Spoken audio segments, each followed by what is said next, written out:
I'm Otto from SciTech and Optron Mining, and I'm lucky to be joined by Richard and Jack from Propeller. Guys, if you maybe just want to quickly introduce yourselves. Yeah, absolutely. Hello, everyone. Richard Hoarding-Gibbings out of Australia. I'm the Director of Mining for Propeller. And Jack? Hi everyone, I'm Jack Walcombe. I'm the EMEA Sales Manager, just based out of Amsterdam and supporting this demo. And we wanted to have one of our technical specialists today on the call, Sam Vidico, but he's on his wedding, so he sends his apologies. Okay, 100%. So once again, thanks everybody for joining. We're quite excited because we're focusing on something that comes up in almost every conversation that we have on mine sites, and that's all road conditions and drainage. And then we'd also like to show you how 3D interactive mine imagery can be shared with everyone in your operation. No more of PDF sharing and screenshots, etc. So what you'll see today is a live demo, the actual Propeller platform on real drone survey data, and the Propeller team, Richard and Jack, doing real analysis. So why did we choose to focus on haul roads? Haul roads drive cycle time, tire life, fuel burn, and safety concerns. The width, gradient, crossfall, and super elevation, every one of these has a published safe range, and everyone degrades between surveys, especially when it's quite wet inside. Haul roads are measured at the moment and manually analyzed, but it is a requirement. It's time consuming, but it is a requirement. And what we're showing today is basically the same analysis, but done much more efficiently. The second topic is hydrology or water management. So I think you'll all agree with me that water is the single biggest enemy of any haul road and surface, and arguably any open cast mine. Most wet season downtime trace back to rainwater and drainage. And Propeller can show you exactly where water will go before it even gets there. So it gives you a proactive view of what will happen during a rain event.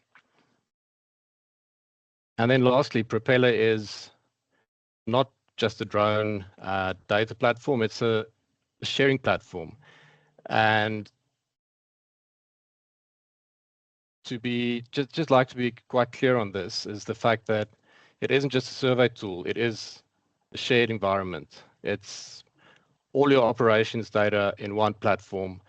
So survey, planning, geotech, operations, management, all looking at the same data and at the same numbers. That's the benefit, really. It's one source of truth across all of your departments. I think that's enough for me. I'll hand over to Richard and Jack for the live demo. Over to you guys. Thank you very much, Otto, and thank you everyone for joining. Can everyone hear me okay? Quick thumbs up from someone. Yep, great. Clear from my side, thanks. Okay, so yes, as Otto said, what we wanted today is share our new tool for haul roads. This is the first in a number of tools we've been developing specifically for mining operations that addresses these common workflows. Our assumption is that you're probably already generating good survey data from your drone programs and that the capture and processing side of things is already sorted. That's obviously a big part of what Propeller does, but we make the assumption in the mining space that problem's probably already been solved. So what this tool is going to do is it's going to take that existing data, whether you're processing with Propeller or in another way, and it turns into a fast, repeatable haul road audit without the need for any specialty flight planning, specialized for the roads, or any new hardware. It should just work plug and play with your existing Nadir drone flights. This is a repeatable workflow that can be run as often as you have an updated survey, which means hopefully you can take road audits from something that you might be running twice a year to doing it as often as monthly or or even more often than that, as long as you're happy to collect the drone data. We appreciate everyone's time. I know it's for some of you it's a shorter week, and many of you are in the middle of mid-month inventory, so we'll try and keep things pretty efficient today and save ample time for questions at the end. As Jack and Otto mentioned, for questions, just drop them into the chat and Jack will get to them. And before we do demo, just a quick word on Propeller for those of you that aren't familiar, to just add to Otto's comments. So we're a cloud-based survey data platform built specifically for mining and construction. Your data lives in one place, self-serve for every mine team that needs it. And again, whether you're doing drone photogrammetry or LiDAR, you might be starting to use the automated drone docs that are fantastic, or you might be using survey contractors. You might even be collecting terrestrial or vehicle LiDAR, or even just rover shots. Whatever your collection method is, we can process or ingest that data and support a wide range of workflows. So effectively, we like to think of Propeller as the operating system for your mine. We know, you're probably using a number of consultants. You might be using a dozen specialty software programs, MapTech, Leapfrog, whatever it may be. We're not looking to replace those, but I'd say that in our experience, roughly 80% of the mine or project workflows and questions that come from this survey data can be answered quickly and easily in Propeller with a couple of clicks in less than a minute. And that's sort of what we try and be. We try and be the easy button for the most workflows as possible. In terms of our reach, we're used by hundreds of mining companies globally across thousands of sites, and we're processing well over tens of thousands of data sets every month now. In Africa specifically, we're operational in about 30 plus countries, and we enjoy some really good support from both our local customers and operating partners, Scitech and Optron. So thank you again, Otto, Bronwyn, and the team for putting this on today. Okay, so haul roads. So there's two ways to think about the haul road tool that we're covering today. First, obviously from a compliance and safety standpoint, it's going to tell you essentially if your roads are in spec. Now that could be either company or site specific standards, because they do sometimes differ, or it could be broader industry requirements. But essentially you can decide what the parameters are for in or out of spec, and it's going to display that against those requirements. And then secondly, as Otto touched on, this is actually also a financial tool. So road conditions impact your fuel burn, your tire and equipment wear, your fleet uptime, your contractor efficiency. And so this tool quickly puts a number and a location to both sides of that problem to essentially shortcut what needs further investigation or validation. This isn't going to be, the panacea for everything, but it really helps you pinpoint where to go to and hopefully manage a much more efficient network of roads on your site. Okay, let me share my screen here. Okay, just another confirmation that everyone can see that. Great. Okay. Yes. So this is Propeller. It's entirely cloud-based. It's essentially a personalized maps interface for your mine site, and it should feel very intuitive and familiar. We're going to run the demo on a small quarry site that we have here in northern New South Wales. Now, the haul road tool lives over in this left-hand panel. You go into road, and the key input to the majority of this tool is the road center lines, because they form the spine for all of the other analysis. So to produce those center lines, you have two options. The first one is to import existing center lines. Some of you may be lucky and may have a perfectly line-worked road network file. That would be a great starting point. So that can be pre-imported from design files or even previous measurements inside of Propeller. The other option, which we're going to look at in a second, is this automatic generation. And you essentially select a region and the tool will automatically find and generate center lines for the roads in that area. So I think today, sort of zooming in, and we are on Teams, so sometimes there's a little bit of loss rate on the compression, but we'll see how it goes. We're just going to try a small area here, and we'll go generate centerline. Make sure you select a region of interest. I'm going to draw a new area. And really what we're trying to do, it needs to have both the entirety of the width of the road and the terrain on either side that would form the berms or the windrows. So you don't need to worry about sort of going too wide, but what you don't want to do is go too skinny when you're selecting the area. A question we often get, you need to give that road safety a name, is, can I run this on my whole site? And in theory, you can. The problem is that because you have different types of roads, when you actually go to apply the different parameters, what works for some of your flatter access roads won't be the same as your haul roads into the pit. So it's going to give you mixed results. So we then give the centerline a name, let's call it haul road 111, and then you want to set a minimum road width and maximum road width. If you're not sure of what that width should be, you can do sort of a quick measurement. Looks like they're doing about 15 meters here, so we'll put in, we'll actually just leave that at 10, see how that goes. And then the max, you want it to be in excess of that. So we'll probably bump that up to 30. The estimated number of roads, we generally like to keep that at 1. If you set it to 0, it's going to try and identify everything on the site that is a road that will generally isn't what you want to do. And then there's some more advanced settings that we'll get into later. So I'll set that to generate. That typically takes about a minute. And again, if you're starting off with this tool, the auto detect option is going to be what you'll end up doing. Once you've reviewed and tidied those center lines, you can then export them as the DXF and re-import them. And they're saved permanently. So all future analysis can run off that network.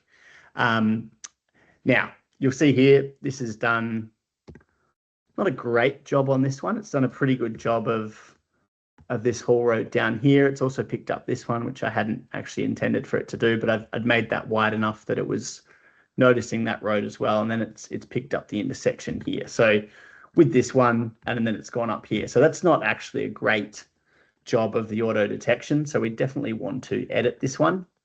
And again, there's a bit of setup to do on this initially, but you can click on edit and then you essentially come in and you change all of the points. So you can select multiple lines, delete them. You can move lines around. So for example, here on this corner, I'll save that one. For this one here, we'd want to edit these ones and sort of move them out. Again, if you want to select multiple points, you can delete them to sort of smooth it out. So there's a little bit of setup. One important caveat is if we look at this site, so for example, over here we have some more flat open areas. The algorithm does need that physical berm or windrow to locate the road edge, which means it's not likely going to work on flat open areas like dump pads or workshop yards. So if you want to include those sort of areas in your analysis, you'd need to hand draw or edit your centerline. So again, without an initial roadwork file, I could spend, a few minutes here playing around with the advanced settings, trying to get it perfect on this site, but we've already run one in advance. We don't necessarily need to do that. But it's worth taking that extra effort because once it's set up, again, you can run the analysis for the whole thing. So here's one we prepared earlier. So we go into road safety analysis and it brings this up. And essentially what we're looking at here, that's our centerline file, which has been tidied and finished. And basically what it does is it draws a cross section at every interval from the parameter that you set in these initial settings. I think the default is 2 meters. So for every 2 meters, it essentially draws a cross section, and that is what all of the subsequent analysis is based off. So I'll walk you and it measures 5 different things, and I'll walk you through each one of those.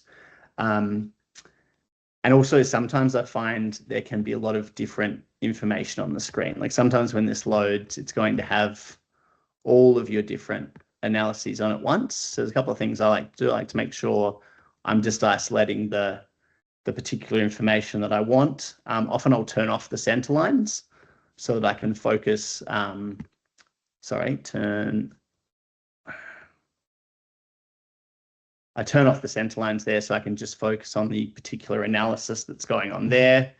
And then the other thing I'll sometimes do is, whether it's iron ore in the Pilbara or if it's a coal operation, it really doesn't matter what sort of mining operation it is, but I find sometimes in 3D it's really difficult to understand the terrain, even when you sort of go into 3D, because there isn't enough RGB contrast between the road and the berm. So what I'll often do is I'll come over here to the survey tab and I'll put on this hillshade map, which to me just helps identify the actual terrain and the berms a lot better. So that's sort of how I like to set it up, but before I'm doing my analysis.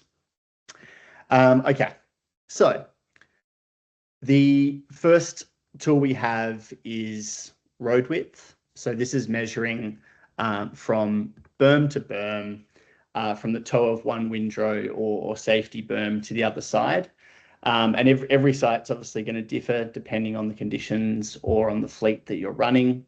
But typically the standard globally is about 3 to 3x as your widest haul truck. So on this smaller quarry, the specific values are less important. But what we've sort of done here is we've gone 0 to 6 meters is we don't want anything smaller than that. 6 to 8 is, you know, not great. And then ideally we want our roads to be 8 meters or greater. And I think when you're looking at this tool, like there's obviously going to be individual values that are throwing as errors, right? So you can see the polygon there cuts off that part of the road. We know there's not a width there that's problematic. Really what you're looking for is trends rather than single measurement. So for example, you know, right here we have a bunch of red, right here we have a bunch of red. That's a pinch point. That's sort of what we want to look at. I've also seen with the road width tool on some mines, what they'll do is they'll actually have a color for overspec where the roads are too wide, which means that they're actually, you know, they're copying unnecessary maintenance costs on additional road surface. But that gets to the flexibility of the tool. We can set colors, values, remove, add, display this however we want. You can go as many different parameters as you want. If I just want to isolate the problematic areas, I can turn off the parts of the tool that are in spec. And then again, that highlights, all right, these are the areas that are problematic. We've got 2 pinch points. This area here is not great as well. Now, there's still obviously be manual verification involved, but what it perhaps means is that you can send the grader to these red sections first. So that's the road width. In terms of the gradient tool, the gradient, it's just measuring the slope parallel to the center line. Again, what you're looking for here is trends. So a consistent band of orange or red, you know, over 20, 50, 100 meters is worth investigating. A single red or orange blip down here, that's usually just a local undulation. So in terms of the way we set that up, it's the same thing as the bands for the road width, but it's flipped. So in spec green, we've got it at 6% here, but generally you want all of your whole roads to be 8% or below, and then it sort of escalates from there. If you want to smooth out noise and see more of a structural gradient trend than surface roughness, you can go back into the initial settings and change that distance between the cross sections, because again, remember, that's what it's taking all these measurements from. So if you only wanted to see trends over every 10 or 25 or even 50 meters, if you had a much larger haul road network, you could adjust that number there to decrease the amount of noise that was coming through in the analysis. So that is that's the gradient. Next, we have crossfall. So crossfall or cross slope, as they sometimes call it in the US, that's the lateral slope for the center line across to the road edge. And this is essentially your drainage metric. And depends who you ask, but typically the sweet spot on your crossfall is going to be about 2 to 3%, potentially up to 4% is acceptable for proper crown and ditch drainage. If we go under 2%, that's what we're seeing in red there. I'll just highlight those red areas quickly, which is quite prevalent in this smaller quarry. So under 2%, that means the road's too flat. So the water's not going to shed, and those spots will be more susceptible to pooling, potholes, and even sort of, I guess, frost heave for those mines in higher altitude. Obviously, given a lot of African mines are in areas that do experience a genuine wet season, I think that the drainage metrics are particularly important, and that's why we'll be doing a little bit of a section on hydrology in a little bit. If you don't do your drainage correctly, you can have one high intensity rainfall event, and that's going to turn your road into a mud trap for 48 hours. So this can help us identify areas of the road that are at risk of poor drainage, and we can take remediative action before those rains arrive. So that's the crossfall. The fourth tool we have is the super elevation. Now, basically that covers the full cross-section slope, and a lot of this information is going to be irrelevant because we're not too concerned about it unless it's majorly out of spec on the straight areas. This is more of a measurement that we care about that's relevant on switchbacks and curves. It's effectively the camber of the entire road. So for a standard haul road, generally accepted that a sort of 4 to 6 bank on that turn, that's going to help the truck keep stable and prevent loads from shifting outwards. But again, this one's a sweet spot. It's not a green low or green high, it's a green middle zone. Because if we start to exceed 8%, and I put it here at 6 just so we can see, then we've got a camber that's too high. And so there's a risk of the vehicle sliding sideways or potentially even tipping inwards, especially if there's issues with the surface and it's muddy, slick or icy. So that's the super elevation. I know a lot of African sites, in addition to, you're very technology forward in terms of the drone docks, and a lot of you are looking at automated trucking. The feedback we continually get from Komatsu and CAT and the other OEMs is that the automated trucks are particularly sensitive to crossfall and super elevation. So as some of you start to branch into automated fleets, these two metrics will become particularly important. So that's super elevation. Last but certainly not least, we have berm heights. So what this does is it samples the outside berm at, I'm just going to turn the center lines off again. So what that does, it samples the outside berm at each cross section and measures the height off the road surface. So the minimum you're designing to typically is going to be the mid-axle height of your largest truck.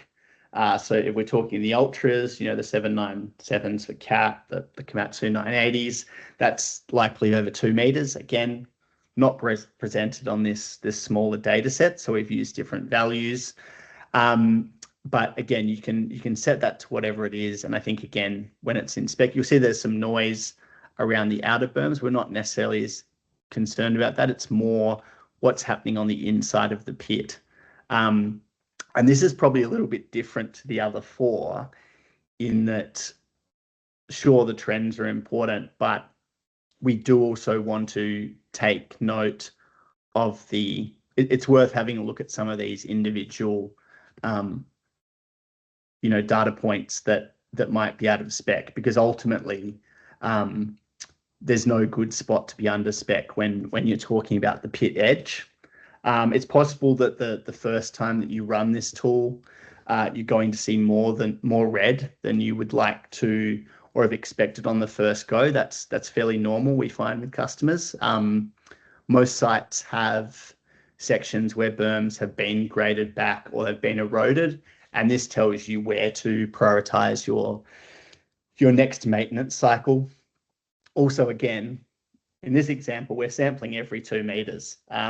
If you're coming from a more manual process where people are just sort of siting the berms and doing the checks, there's obviously, particularly if you've got an advanced road network, there's obviously going to be areas that they're not able to cover and spots they miss. So on this particular, example, it's easy to see that the majority of our inner berms here are falling between in this yellow value. So if that's not a concern, then generally that's pretty good, but we should probably get out and have a look here and here and here. Okay, I'm going to turn that shaded relief map off.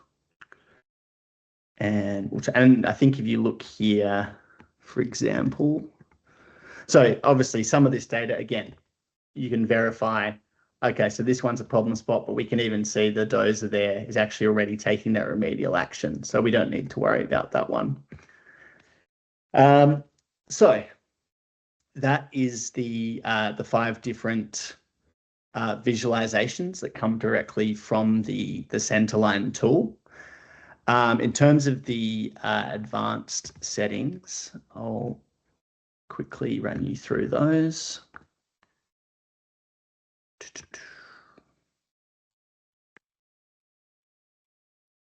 Okay, hopefully you can see the green field side again. We'll go back into the road tool here, create analysis. Okay, so in terms of the advanced settings here, I already talked you through the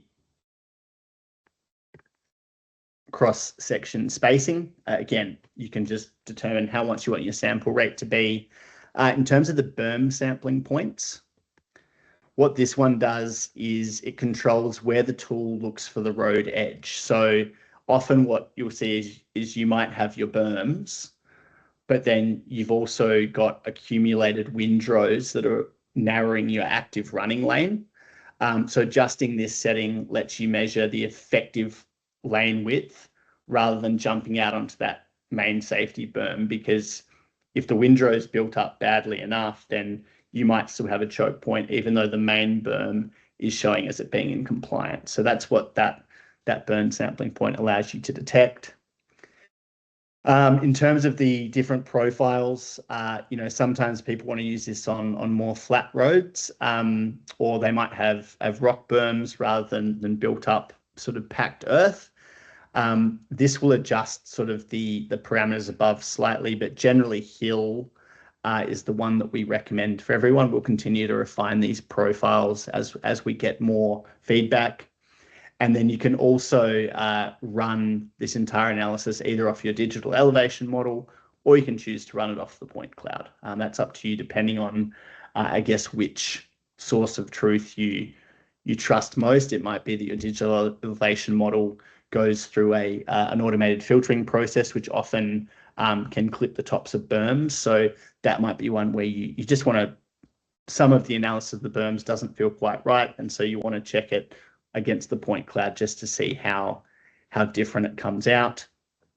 And then safety berms. So, often on a dual lane road like this, we have a safety berm. This is a very nicely done one. It looks like it's pretty much in same size as the outer berms, but you can toggle on whether you want to choose that or not. And effectively, you can set the threshold as exclude any safety berms that are, smaller than this area. And again, if you're not sure sort of how big that is, you can quickly come up in here and do an area measurement and then put that exclusion number in there.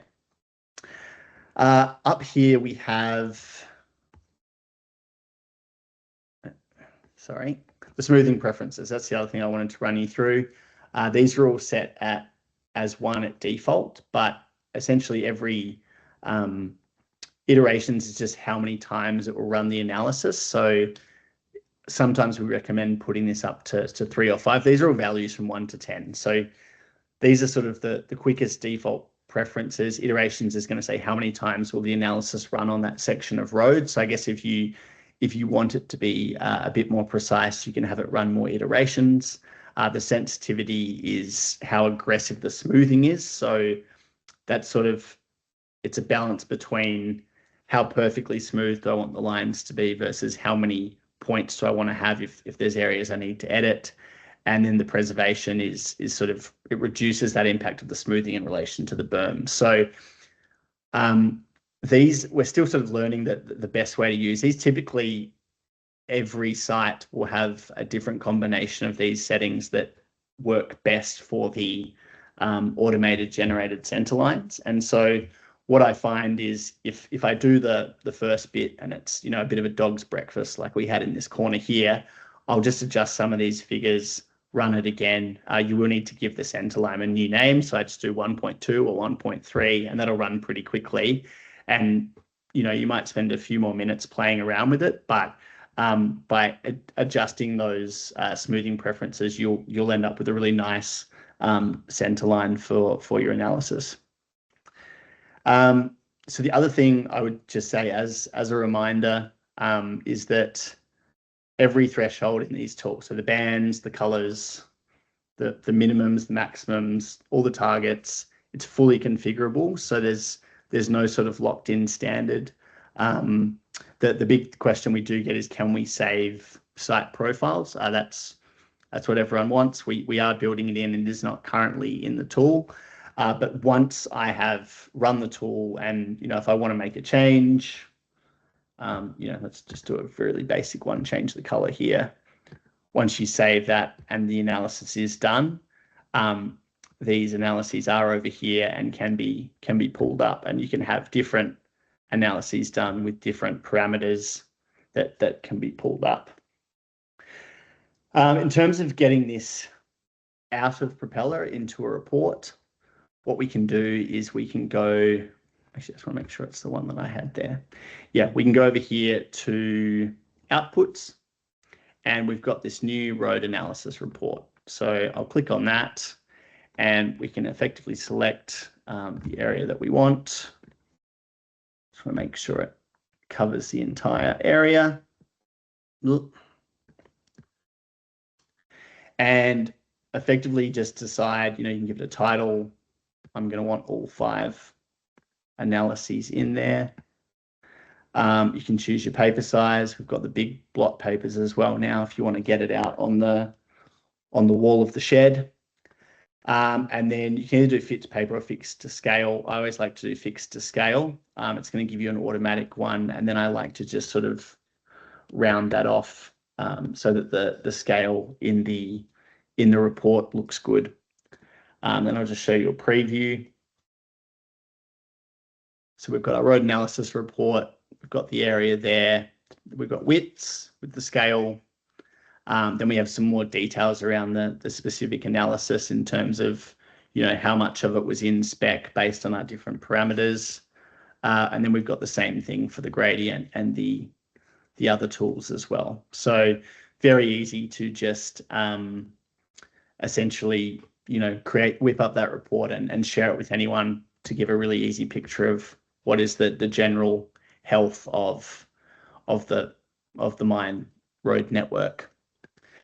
In terms of other ways of sharing it, we've just got a little bug on this morning, but that we do have a mobile app for Propeller as well. So essentially, the vast majority of what you can see in the platform can also be seen on our mobile app. So essentially, you would just pull this up. There would be a little roads toggle down here, and you'd be able to view that same analysis. Now, why that's really important is this app also shows your location as you're moving around site. So again, if you were to isolate, say just the problematic areas, whether it be for widths or berms, the person that's going to check out and verify or take action on those areas can just pull up this on their phone and sort of track their location to those areas.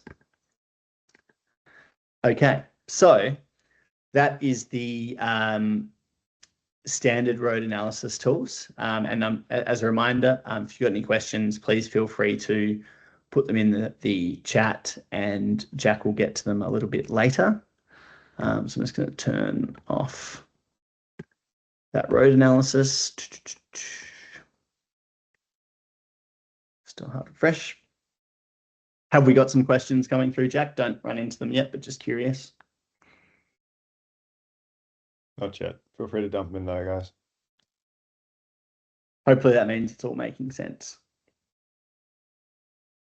Okay, so those are the tools that were specifically built for haul road applications.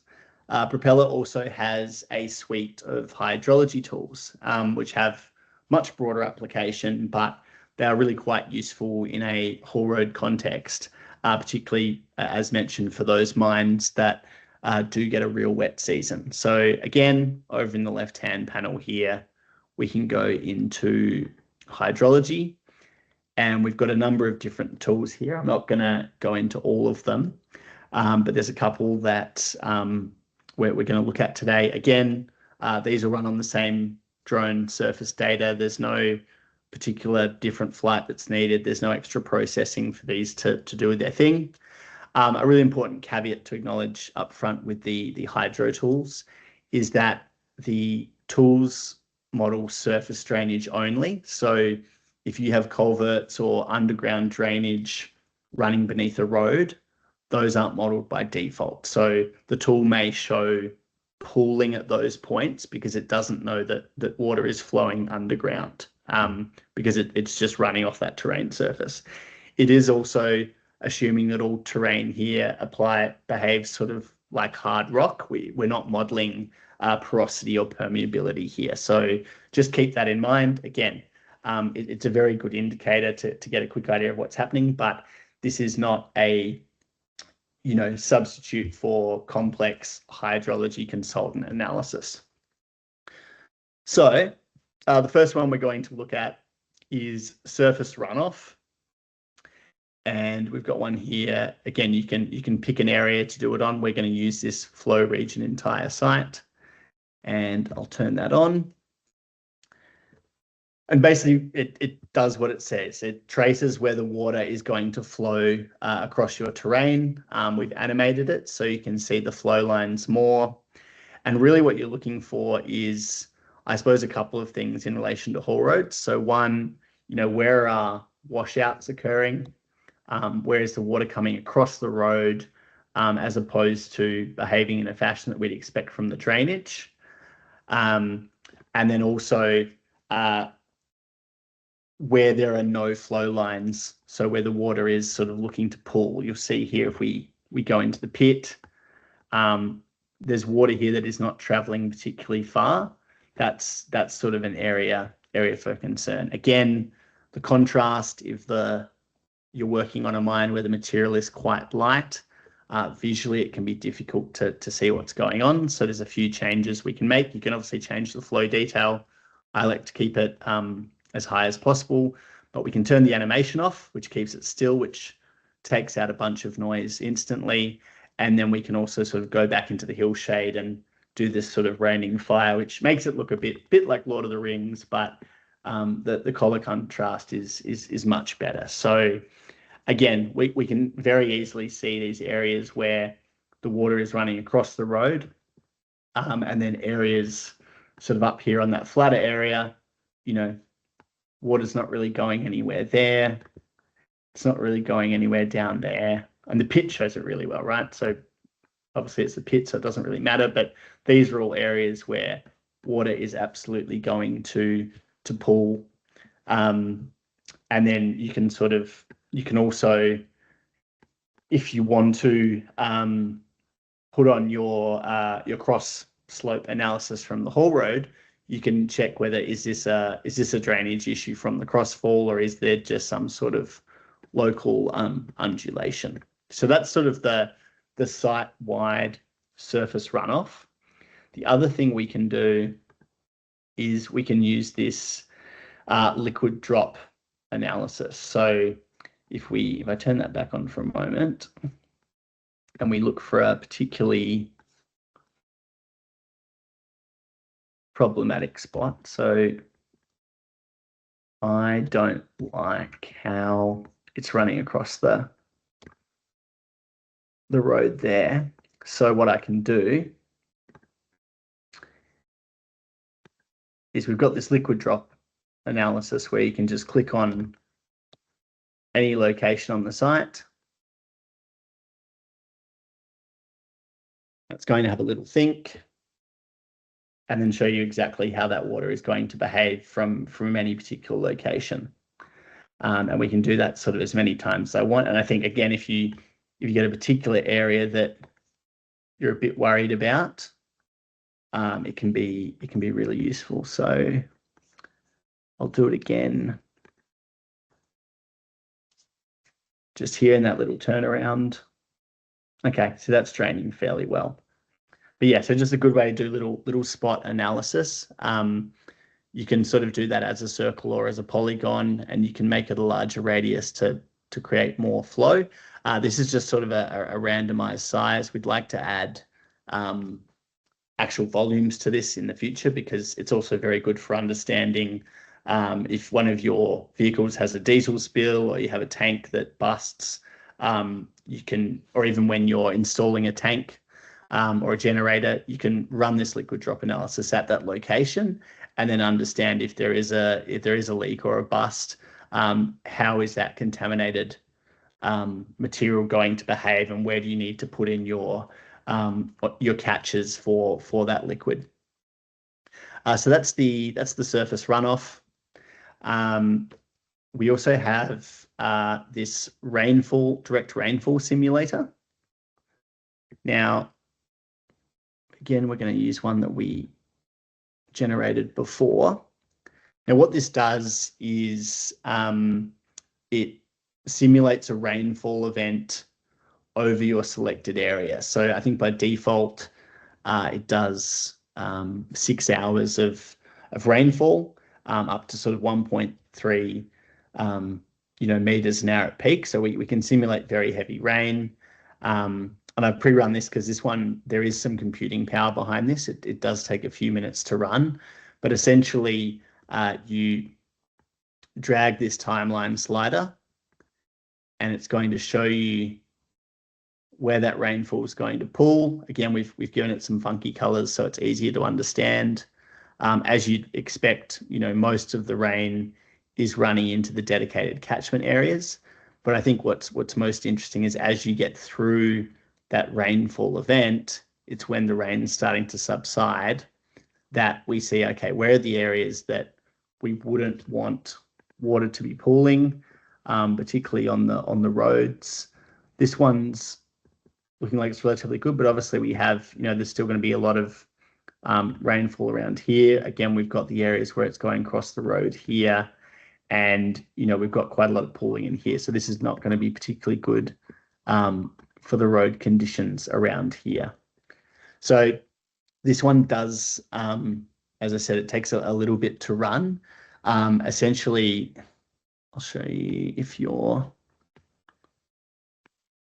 doing a new region, for example.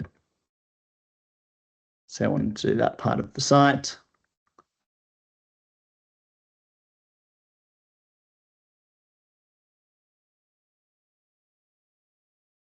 It basically gives you these options here. So you can change the length of the simulation. If you have actual rainfall data from a previous event, or you have a weather service that will give you a relatively accurate prediction, you can actually download the template and then upload that rainfall CSV directly in. So you can see, okay, we know we had that big storm in August last year. If that were to replicate itself tomorrow, how would that behave on site? And then we've got 3 simulation qualities. So faster, average, and more accurate. Effectively, what this changes is the sampling resolution. So faster is going to be, sort of take samples every 2 meters. Average is going to give you 1 meter, and more accurate is going to give you 0.5 meter sampling. And in terms of the processing time, it differs a bit depending on the size of the site, but Faster, can be as quick as 5 minutes, whereas more accurate, that might take a full 2 hours to run. So again, if you've got historical rainfall data, you know that there's a big storm coming the following week. As long as you can upload this, set it to most accurate, run it, that should give you plenty of time to get that back. And then again, there's a lot of different gradient shades here depending on the RGB of your site, and how you just want to sort of present that between less and more water. And then you can also adapt the maximum water depth as well. So that I've run through that. I've run through the reports.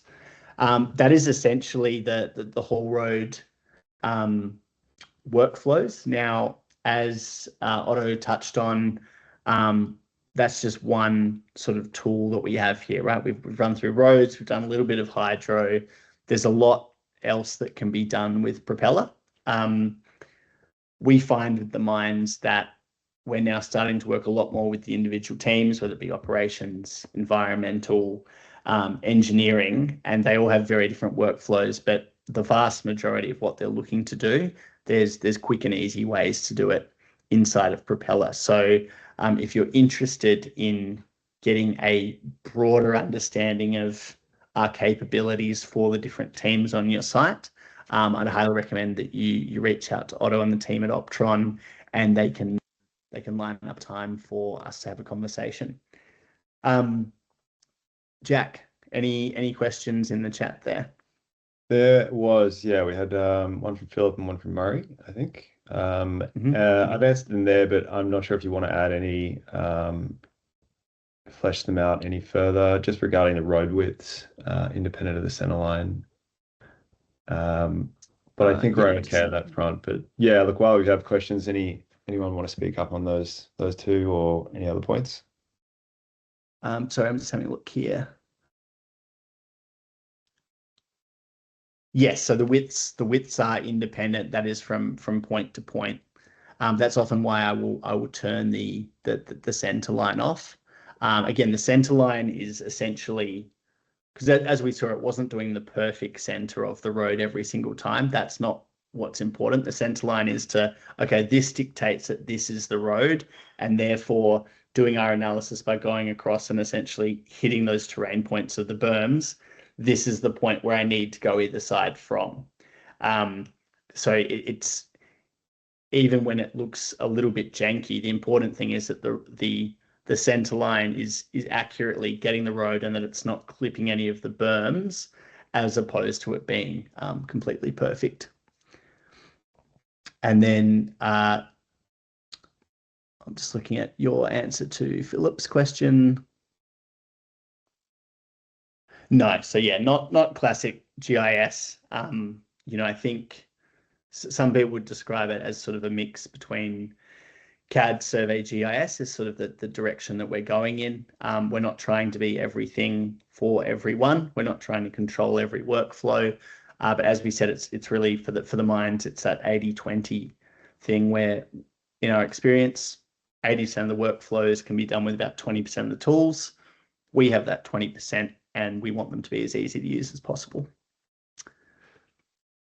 Yeah, and I think that ease of use is also really important, because it is a tool that everyone on the mine can use, and you don't need to be a specialist, or you don't need specialist software in your computer. I think you did mention that in the beginning, but that's also where that ease of use comes in, is to make it usable for everybody. Mm-hmm, mm-hmm. Are there any further questions, anyone?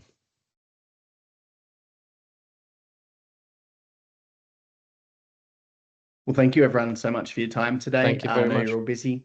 And thank you, Otto, for setting it up. Thank you, Jack. Cheers, guys. Thank you, guys. So everyone, you can get in touch with us on any of these channels. You can visit our website for all of our other solutions and to learn more about Propeller as well.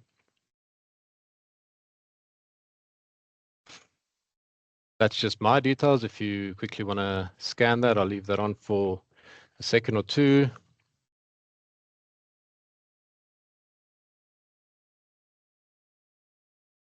And thank you, everyone.